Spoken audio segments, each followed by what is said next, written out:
இலக்கை நோக்கி டுவர்ட் த கோல் இந்த நிகழ்ச்சிக்கு உங்களை அன்புடன் வரவேற்கிறோம். Praise the Lord. ஆண்டவராகிய இயேசுவின் இனிய நாமத்தில் உங்கள் யாவருக்கும் அன்பின் வாழ்த்துக்கள்.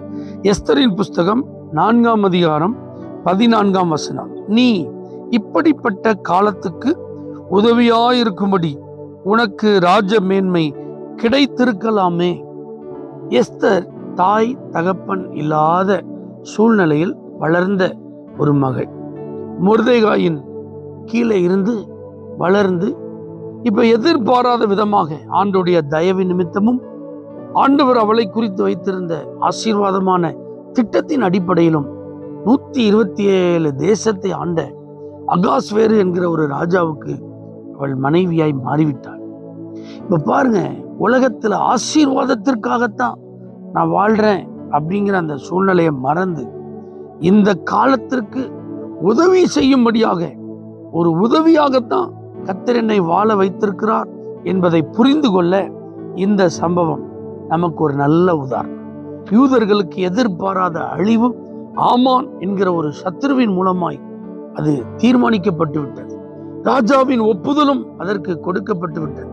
அதனால இந்த காலத்துல யூதர்களுக்கு உதவி செய்யும்படியாகத்தான் இந்த வாய்ப்பு உனக்கு கிடைத்திருக்கலாமே என்று குறிப்பிடப்படுகிறத நம்ம பார்க்கணும்.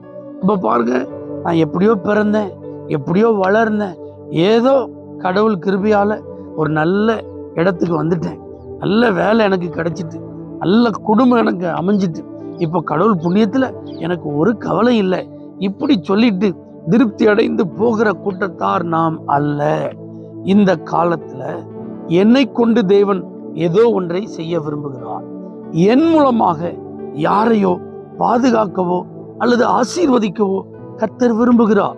எனக்கு இப்படிப்பட்ட ஒரு ஆசீர்வாதமான வாழ்க்கையை ஆண்டவர் தந்திருக்கிறார்னா நாம் பயனுள்ள ஒரு நபரா இருக்கணும், பலன் தரும் ஒரு ஆளா இருக்கணும். அதுக்குத்தான் இப்படி எனக்கு ஒரு வாய்ப்பு. இதை நாம் புரிந்து கொள்ள கர்த்தர் நமக்கு கிருபை தருவாராக. ஒரு யோசேப்பா இருந்தா அன்னைக்கு எகிப்து தேசத்துல உலகமெல்லாம் பஞ்சம் வரும்போது அந்த தேசம் காப்பாற்றப்பட, விசேஷமாக யாக்கோபின் குடும்பம் பத்திரமாக பாதுகாக்கப்படத்தான் அவ்வளோ பாடுகள், அவ்வளோ வீண் பழி, அவ்வளோ சிறைச்சாலை, அவ்வளோ கஷ்டம், அவ்வளோ வேதனையெல்லாம் சந்திச்சு உயர்த்தப்பட்டிருக்கோம்.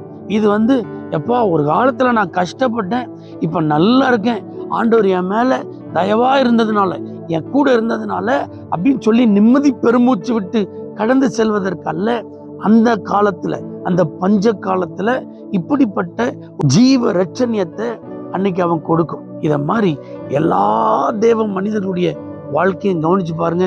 ஒரு மோசே பார்வோன் கையில இருந்து, அதாவது எகிப்தின் அடிமைத்தனத்திலிருந்து இஸ்ரவேல் ஜனங்கள் விடுவிக்கப்படதான் அவனுக்கு அந்த காலத்துல வாழ வாய்ப்பு.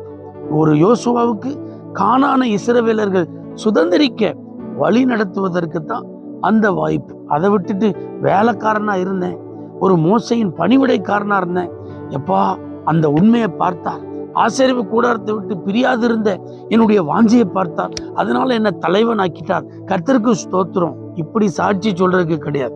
அங்க ஒரு டார்கெட் இருக்கு, அங்க ஒரு அசைன்மெண்ட் இருக்கு, அங்க அவன் செய்ய வேண்டிய ஒரு வேலை இருக்கு.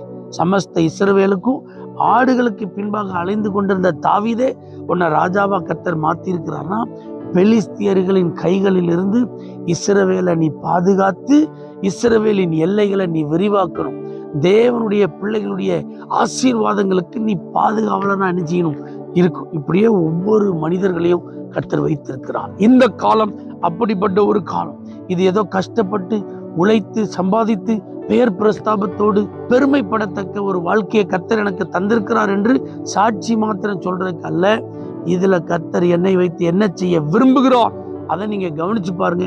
அப்படிப்பட்ட ஒரு காலத்துலதான் நான் இருக்கேன்னு நீங்க புரிஞ்சுட்டீங்கன்னா நீங்க அநேகருக்கு ஆசீர்வாதமாய் மாறுவீர்கள். பரிசுத்த பிதாவே, இந்த காலத்தில் இந்த சூழ்நிலையில் நான் ஏன் இப்படிப்பட்ட நிலைக்கு கர்த்தரால் கொண்டு வரப்பட்டிருக்கிறேன் என்பதை புரிந்து அறிந்து வாழ எங்களுக்கு கிருபை தார். இயேசுவின் நாமத்தில் பிதாவே, ஆமென். For prayer contact Pastor J.